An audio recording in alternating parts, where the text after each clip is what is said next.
আসসালামু আলাইকুম প্রিয় অষ্টম শ্রেণীর শিক্ষার্থীরা, আমি তোমাদেরকে শিল্প সংস্কৃতির যে প্রশ্নটা হবে পরীক্ষাতে আমি এটা তোমাদেরকে দিয়ে দিচ্ছি এবং উত্তরগুলো তোমাদেরকে দিয়ে দিব। তোমরা দেখো, এখন এগুলো থেকে তোমাদের 100% সবই কমন পড়বে সব স্কুলেই। দেখো, তোমাদের ব্যবহারিক থাকবে খ বিভাগে, এটা তোমাদের মোট 35 নম্বর থাকবে। তোমরা ক্লাসে বন্ধু খাতা নিয়ে যাবো, পরীক্ষার সময় পরীক্ষার হলে বন্ধু খাতা নিয়ে যাবা। আরেকটা হলো যে কোনো একটা কাজ করা শিখে যাবে তোমরা। দেখো, সুন্দরবনের দৃশ্য আঁকা শিখবা, অথবা শাপলা বিলের দৃশ্য আঁকা শিখবা, অথবা প্রাকৃতিক কোনো আকৃতি দিয়ে জ্যামিতিক নকশা, তোমরা যে কোনো একটা পুনরাবৃত্তির নকশা বা জ্যামিতিক নকশা আঁকা শিখবা। ওকে, যে কোনো একটা দৃশ্য শিখে যাবা, তাহলে আর কিছু করতে হবে না। তারপরে দেখো প্রিয় শিক্ষার্থীরা, দেখো রচনামূলক প্রশ্ন। এই রচনামূলক প্রশ্ন তোমাদের দুইটা লিখতে হবে, 10 × 20 মার্ক, চারটা থাকবে। এই জন্য আমি এই যে চারটা প্রশ্ন দিয়েছি, এই চারটা প্রশ্ন পড়লেই তোমরা কমন পেয়ে যাবে। ওকে, আর তোমাদের পড়ার দরকার নাই। তোমরা সব গাইড আছে যাদের, তোমরা সব গাইডে এই চারটা প্রশ্ন পেয়ে যাবা, চারটা থেকে সব কমন পড়বে। এবার দেখো, তোমাদের একটা ছবি থাকবে, এটা হলো তোমাদের ছবি দেখে লিখতে হবে। এটা তোমাদের হলো 10 মার্কে 10 মার্ক, 10 কে 10, একটা থাকবে, একটাই লিখতে হবে। এই জন্য আমি তোমাদেরকে এক্সট্রা কয়েকটা দিয়েছি, ওই কটা থেকেই সবার থাকবে। তা তোমাদের এখানে আমি কয়েকটা এখানে দেখো দিয়েছি, এই কটা থেকে তোমাদের পরীক্ষা আসবে। যেমন জ্যামিতিক নকশা, ব্যাগের উপরে যে কোনো একটা এরকম জ্যামিতিক নকশা থাকতে পারে, তোমাদের এটা বর্ণনা লিখতে হবে।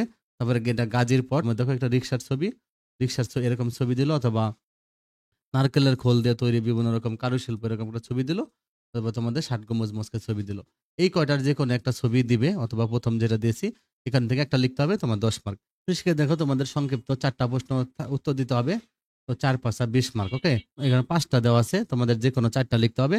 তো এখান থেকে তোমরা দুইটা বা তিনটা কমন পাবা। হ্যাঁ, ম্যাক্সিমাম স্কুলে তোমরা তিনটা কমন পাবা। ওকে, তাহলে আর একটা তোমাদের লাগবে, আর একটার জন্য তোমাদের একটু কষ্ট করতে হবে। আমি যে এখানে কয়েকটা প্রশ্ন দিয়ে দিয়েছি, আর এই কটা তোমাদের পড়তে হবে। ওকে, আর এই পাশে দেখো কয়েকটা আমি প্রশ্ন দিয়েছি, এই কটা প্রশ্ন তোমাদেরকে শিখতে হবে যদি একটার জন্য। আর যারা কম যে আমরা একটা কম লিখবো, তাহলে তাদের আর শেখার দরকার নেই, তোমরা কি করবা, সব কমন পেয়ে যাবা। ওকে, তাহলে এগুলো তোমাদের থাকবে। এবার তোমাদের দেখো এক কথায় কি থাকবে, এক কথায় তোমাদের থাকবে, এটাই তোমাদের একটু জটিল, কারণ এক কথায় তোমাদের 15টা থাকবে, 15 নম্বর। এই জন্য আমি এটা অনেকগুলো, সবগুলো বইয়ের ভিতরে যতগুলো হয় সবগুলো বের করে দিয়েছি।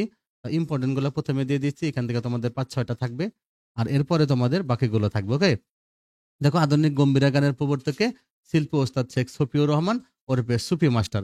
তোমরা শুধু লিখতে পারবা শিল্পী ওস্তাদ শেখ শফিউর রহমান, এটুকু লিখতে পারবা।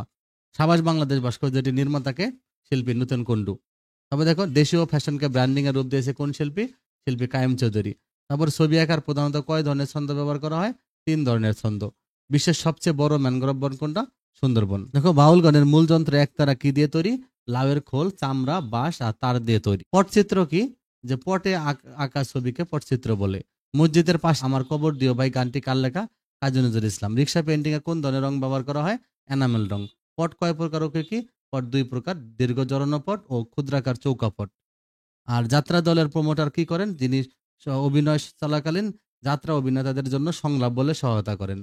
যিনি না, এটা তোমরা তিনি লিখবো। ওকে, তিনি অভিনয় চলাকালীন সময় আমরা যাদেরকে বই মাস্টার বলি, পিছনে বসে বসে কি তিনি সংলাপ ডায়লগ গুলো বলে দেন।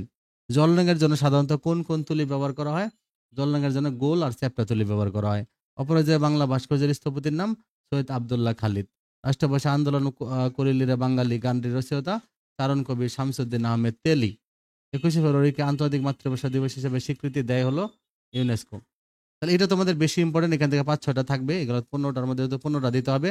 একটা ভুল হলে 1 মার্ক ছুটে যাবে, এই জন্য আমি তোমাদেরকে এক্সট্রা বইয়ের ভিতরে এগুলো দিয়ে দিয়েছি। সাভার বাংলাদেশ ভাস্কর্যটির নির্মাতাকে শিল্পী নিতন কুণ্ডু।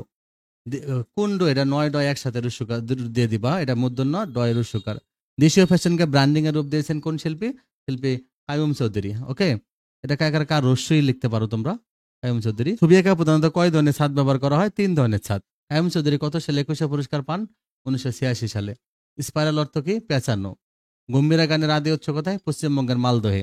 রাজশাহী বিভাগে কয়টি জেলা, 8টি জেলা। রাজশাহী জেলা কোন নদীর তীরে অবস্থিত, পদ্মা নদী। দাদরা চালের চলন অনুসারে লয় হলো 3টা। আধুনিক গম্ভীরা গানের উৎপত্তি চাঁপাই নবাবগঞ্জ। গম্ভীরা গানে নানা নাতি হিসেবে পরিচয় কার, নানা হলো রকিবউদ্দিন আর নাতি হলো কুতুবুল আলম। কি খেয়ে রেশম পোকা বড় হয়, তুত গাছের পাতা। দেশের তৈরি পোশাককে তরুণ প্রজন্মের কাছে কে জনপ্রিয় করে তোলেন, শিল্পী কায়েম চৌধুরী। শিল্পী কায়েম চৌধুরী কত সালে জন্মগ্রহণ করেন, 1932 সালে। ঢাকার বাইরে প্রধানমন্ত্রী একমাত্র বাসভবনের নাম উত্তরা গণভবন। হৃদয় অর্থ কি, ছন্দ। তারপর দেখো পরের চ্যাপ্টার, দেখো এই চ্যাপ্টার এগুলোই করতে হবে। পরের চ্যাপ্টার দেখো, সুন্দরবন অঞ্চলের কাঠুরিয়া, বাওয়ালি ও মুয়ালেদের পীর কে ছিলেন? গাজী পীর। বাউল গানকে বিশ্বের ঐতিহ্যের অংশ হিসেবে স্বীকৃতি দিয়েছে জাতিসংঘের কোন সংস্থা? ইউনেস্কো। লালন কি কত সালে জন্মগ্রহণ করেন? 1774 খ্রিস্টাব্দে। কার থেকে লালন শাহ ফকির প্রথম দীক্ষা প্রাপ্ত হন? ফিরাজ শাহ। ষাট গম্বুজ মসজিদকে নির্মাণ করেছিলেন? হযরত খান জাহান রহমতুল্লাহ আলাইহ। ইউনেস্কো কত সালে সুন্দরবনকে বিশ্ব ঐতিহ্য স্থান হিসেবে তালিকাভুক্ত করে? 1997 সালে। বিশ্বের সবচেয়ে বড় ম্যানগ্রোভ বন? সুন্দরবন। সুন্দরবনের প্রধান গাছ? সুন্দরী। ঐতিহাসিক মুজিবনগর কোন জেলায় অবস্থিত? মেহেরপুর। বিশ্বের সবচেয়ে বড় ম্যানগ্রোভ বন? সুন্দরবন। বাউল গানের মূল মন্ত্র একতারা তৈরি, তোমরা জানো, লাউয়ের খোল দিয়ে, চামড়া বাজ তার দিয়ে। পটচিত্র হলো পটে আঁকা ছবিকে পটচিত্র বলে। পট কয় প্রকার? কি? পট দুই প্রকার, দীর্ঘ জড়ানো পট, ক্ষুদ্রাকার চৌকাপট। শিল্পনগরী বলা হয় কোন নগরীকে? খুলনা নগরীকে। খুলনা বিভাগে কয়টি জেলা? 10টি। যারা পট আঁকেন তাদের বলে পটুয়া। পটে আঁকা ছবিকে কি বলে? হলো পটচিত্র। পট অর্থ কি? এক খণ্ড কাপড়ের টুকরা। এখানে কি বলে হবে, ওকে। যারা পট প্রদর্শন করে তাদেরকে কি বলে? পট কুশীলব বা গায়েন। তাহলে এই চ্যাপ্টার তোমাদের এতটুকুই পড়তে হবে। তোমরা দেখো পরের চ্যাপ্টার এটুকু পড়বা। জল রঙের ইংরেজির নাম কি? জল রঙের ইংরেজির নাম হলো ওয়াটার কালার। জল রঙের জন্য সাধারণত কোন কোন তুলি ব্যবহার করা হয়? জল রঙের জন্য গোল ও চ্যাপ্টা তুলি ব্যবহার করা হয়। মুকুন্দ দাসের জন্ম হলো 1778 সালে। শাপলার বিল কোথায় অবস্থিত? বরিশালের উজিরপুর উপজেলা সাতলা গ্রামে। রূপসী বাংলার কবি কাকে বলা হয়? কবি জীবনানন্দ দাশকে। অক্সফোর্ড মিশন গির্জাটি কোথায় অবস্থিত? বরিশাল শহরের বগুড়া রোডে। অক্সফোর্ড মিশন গির্জার স্থানীয় নাম হলো লাল গির্জা। সাতলা গ্রামের শাপলা বলে কি কি রঙের শাপলা দেখা যায়? লাল, সাদা, বেগুনি। কুয়াকাটা সমুদ্র সৈকত কোন জেলায় অবস্থিত? পটুয়াখালী জেলার। কুয়াকাটা সমুদ্র সৈকত কি নামে পরিচিত? সাগরকন্যা। বরিশাল বিভাগের জেলা হলো 6টা। যাত্রা অর্থ হলো গমন করা। চারণ কবি ছিলেন মুকুন্দ দাস। কুয়াকাটা কাদের তীর্থস্থান? হিন্দু ও বৌদ্ধ সম্প্রদায়ের। বুদ্ধের মূর্তি কিসের তৈরি? অষ্টধাতুর। বুদ্ধের মূর্তিটির ওজন হলো প্রায় 37 মণ। ওকে, তাহলে এই চ্যাপ্টার তোমাদের এতটুকু পড়তে হবে। এটা তোমাদের লাস্ট চ্যাপ্টার। আসার মঞ্জিল কোন নদীর তীরে অবস্থিত? বুড়িগঙ্গা। আসার মঞ্জিল কে নির্মাণ করে? নওয়াব আব্দুল গনি। ঢাকার কোন নদীর তীরে অবস্থিত? বুড়িগঙ্গা। ঢাকা কয়টি জেলা নিয়ে গঠিত? 13টি। জিঞ্জিরা প্রাসাদ কত খ্রিস্টাব্দে নির্মাণ করা হয়? 1620। জারি শব্দের অর্থ বিলাপ বা ক্রন্দন। জারি কোন ভাষার শব্দ? ফার্সি। জারি গান কোন মাসে পরিবেশিত হয়? মহরম মাসে। মহরম বা কারবালার ঘটনাকে কেন্দ্র করে কি গাওয়া হয়? মরসিয়া। মরসিয়া মানে শোকগীতি। জারি গান গাওয়া হয় কোন সুরে? বিস্তৃত সুরে। এটা তয় দিয়ে একসাথে রিকার হবে। রিক্সা পেইন্টিং কোন এলাকার শিল্প? পুরান ঢাকার। তো প্রিয় শিক্ষার্থীরা, তোমরা এগুলো দেখলে, এগুলো পড়লে তোমরা সব কমন পেয়ে যাবা। ভালো থেকো।